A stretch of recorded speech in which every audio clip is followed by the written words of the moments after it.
പ്രിയപ്പെട്ട വിദ്യാർത്ഥി സുഹൃത്തുക്കളെ, കാലിക്കറ്റ് യൂണിവേഴ്സിറ്റിയിലെ ഈ വർഷത്തെ 4 വർഷ ഡിഗ്രി കോഴ്സുകൾക്ക് കേരളത്തിൽ ആദ്യമായിട്ട് നടപ്പിലാക്കുന്ന 4 വർഷ ഡിഗ്രി കോഴ്സുകൾക്ക് അഡ്മിഷനുമായി ബന്ധപ്പെട്ട സംശയങ്ങൾക്കായിരിക്കും ഈ ചാനലിൽ നിങ്ങൾ എത്തിപ്പെട്ടത്. ഇതുവരെയുള്ള ഒട്ടേറെ വീഡിയോകൾ നിങ്ങൾ കണ്ടു കഴിഞ്ഞിട്ടുണ്ടാവും. നമ്മൾ കാലിക്കറ്റ് യൂണിവേഴ്സിറ്റിയുടെ വളരെ കൃത്യമായിട്ടുള്ള വിവരങ്ങൾ നിങ്ങളിലേക്ക് എത്തിക്കണം എന്ന ഉദ്ദേശത്തോടു കൂടിയാണ് ഇതുവരെയൊക്കെ വീഡിയോ ചെയ്തിട്ടുള്ളത്. നിങ്ങളുടെ സംശയങ്ങളൊക്കെ നിങ്ങൾക്ക് ഈ വീഡിയോക്കടിയിൽ ചോദിക്കാവുന്നതാണ്. നിങ്ങളുടെ അഭിപ്രായങ്ങളും ഈ വീഡിയോക്കടിയിൽ രേഖപ്പെടുത്തുക.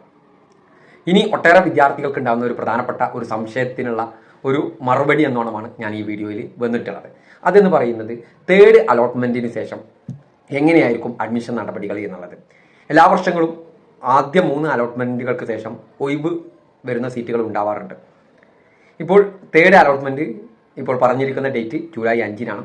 ജൂലൈ 5-ന് തേർഡ് അലോട്ട്മെന്റ് വന്നു കഴിഞ്ഞാൽ അതിൻ്റെ കൂടെ തന്നെ പല കോളേജുകളിലും മാനേജ്മെന്റ് കോട്ട അഡ്മിഷനുകൾ നടക്കുന്നുണ്ട്, കമ്മ്യൂണിറ്റി കോട്ട അഡ്മിഷൻ നടക്കുന്നുണ്ട്. അപ്പോൾ ഇതിന്റെ ഭാഗമായിട്ടൊക്കെ ഈ അലോട്ട്മെന്റിൽ ലഭിച്ച പല വിദ്യാർത്ഥികളും അവർക്ക് ഇഷ്ടപ്പെട്ട കോളേജിലേക്കൊക്കെ മാറിപ്പോകുന്ന പശ്ചാത്തലത്തിൽ തേർഡ് അലോട്ട്മെന്റിന് ശേഷം കോളേജുകളിൽ സീറ്റ് വേക്കൻസി ഉണ്ടാവും. ആ സീറ്റ് വേക്കൻസി ഫിൽ ചെയ്യുന്നതിനുള്ള നടപടികൾ സപ്ലിമെന്ററി അലോട്ട്മെന്റിലൂടെയാണ് നടക്കാറുള്ളത്.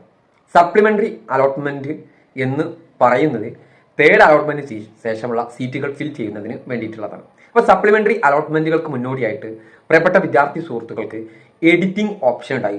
എഡിറ്റിംഗ് ഓപ്ഷൻ എന്ന് പറയുന്നത് പുതുതായിട്ട് ഓപ്ഷനുകൾ ആഡ് ചെയ്യാം, നിലവിലുള്ള ഓപ്ഷനുകൾ ഡിലീറ്റ് ചെയ്യാം, പുതിയ കാര്യങ്ങൾ ചേർക്കാവുന്നതാണ്, റീഅറേഞ്ച് ചെയ്യാവുന്നതാണ്. ആർക്കെല്ലാം എഡിറ്റിംഗ് ചെയ്യാൻ കഴിയില്ല?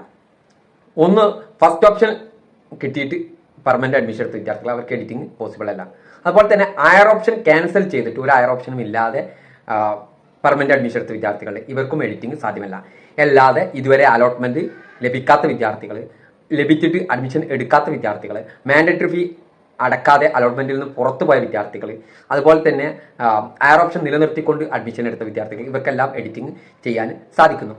ഇതിന്റെ ഡേറ്റ് ഇപ്പോൾ പറഞ്ഞിരിക്കുന്ന ഡേറ്റ് ജൂലൈ 15, 16, 17, 18 തീയതികൾ, ഈ 4 ദിവസം ഇതിനുള്ള സമയം യൂണിവേഴ്സിറ്റി പറഞ്ഞിട്ടുണ്ട്. ഈ സമയത്ത് നമ്മൾ കൃത്യമായിട്ട് നിങ്ങളെ അറിയിക്കും. ഡേറ്റുകൾ മാറ്റണ്ടെങ്കിലും അറിയിക്കുന്നതാണ്. അതിനുശേഷമായിരിക്കും സപ്ലിമെന്ററി അലോട്ട്മെന്റ്. 2 രീതിയിലാണ് സപ്ലിമെന്ററി അലോട്ട്മെന്റ് ഉള്ളത്.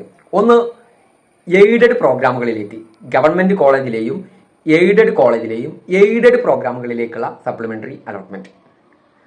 2, സെൽഫ് ഫിനാൻസിങ് കോളേജിലെ സെൽഫ് ഫിനാൻസിങ് പ്രോഗ്രാമുകളിലേക്കും എയ്ഡഡ് കോളേജിലെ സെൽഫ് ഫിനാൻസിങ് പ്രോഗ്രാമുകളിലേക്കുള്ള സപ്ലിമെന്ററി അലോട്ട്മെന്റ്. അപ്പോൾ എയ്ഡഡ് പ്രോഗ്രാമുകളിലേക്ക്, ഗവൺമെന്റ് കോളേജിലെയും എയ്ഡഡ് കോളേജിലെയും എയ്ഡഡ് പ്രോഗ്രാമുകളിലേക്കുള്ള സപ്ലിമെന്ററി അലോട്ട്മെന്റ് ഇപ്പോൾ ആദ്യ അലോട്ട്മെന്റ് മുതൽ 3 അലോട്ട്മെന്റ് വരെ എങ്ങനെയായിരുന്നു അലോട്ട്മെന്റ്, ആ രീതിയിൽ തന്നെയായിരിക്കും അലോട്ട്മെന്റ് ഉണ്ടായിരിക്കുക. അത് സപ്ലിമെന്ററി അലോട്ട്മെന്റ് 1 എന്ന് പറയും. ഫസ്റ്റ് സപ്ലിമെന്ററി അലോട്ട്മെന്റ് അത് പബ്ലിഷ് ചെയ്യുക ജൂലൈ 22-നാണ്. തീയതികളിൽ ചെറിയ മാറ്റങ്ങൾ അങ്ങോട്ടും ഇങ്ങോട്ടൊക്കെ ഉണ്ടാകാം. ജൂലൈ 22-ന് പബ്ലിഷ് ചെയ്ത് കഴിഞ്ഞാൽ 22, 23, 24, 25 വൈകുന്നേരം 5 മണിക്ക് മുമ്പായിട്ട് കോളേജിൽ പോയിട്ട് അഡ്മിഷൻ എടുക്കാവുന്നതാണ്. ഇതിന്റെ കൂടെ തന്നെ ഹയർ ഓപ്ഷനുകളൊക്കെ ക്യാൻസൽ ചെയ്യാനുള്ള അവസരമുണ്ട്, അതും ഉപയോഗപ്പെടുത്താവുന്നതാണ്. ഇനി 24-ാം തീയതി സെൽഫ് ഫിനാൻസിങ് കോളേജിലെയും എയ്ഡഡ് കോളേജിലെ സെൽഫ് ഫിനാൻസിങ് കോഴ്സുകളിലേക്കുള്ള റാങ്ക് ലിസ്റ്റ് പബ്ലിഷ് ചെയ്തിട്ടായിരിക്കും അതിലേക്കുള്ള അഡ്മിഷൻ. എന്ന് പറഞ്ഞാൽ അതിലേക്ക് പ്രത്യേക അലോട്ട്മെന്റ് ആയിട്ട് നിങ്ങൾക്ക് ഇന്ന കോളേജ് എന്നുള്ള രീതിയിലല്ല. ഇപ്പോൾ കമ്മ്യൂണിറ്റി കോട്ടയിലേക്ക് എങ്ങനെയാണോ അഡ്മിഷൻ, ആ അഡ്മിഷൻ രീതി തന്നെയായിരിക്കും സെൽഫ് ഫിനാൻസിങ് പ്രോഗ്രാമുകളിലേക്ക് റാങ്ക് ലിസ്റ്റ് പബ്ലിഷ് ചെയ്യും. കോളേജുകൾക്ക് റാങ്ക് ലിസ്റ്റ് കൊടുക്കും. നിങ്ങൾക്കും നിങ്ങളുടെ റാങ്കുകൾ അറിയാൻ സാധിക്കും. അതിന്റെ അടിസ്ഥാനത്തിൽ ഓരോ കോളേജിൽ നിന്നും ഫോൺ ചെയ്തിട്ടായിരിക്കും അതിന്റെ അഡ്മിഷൻ ഉണ്ടായിരിക്കാം.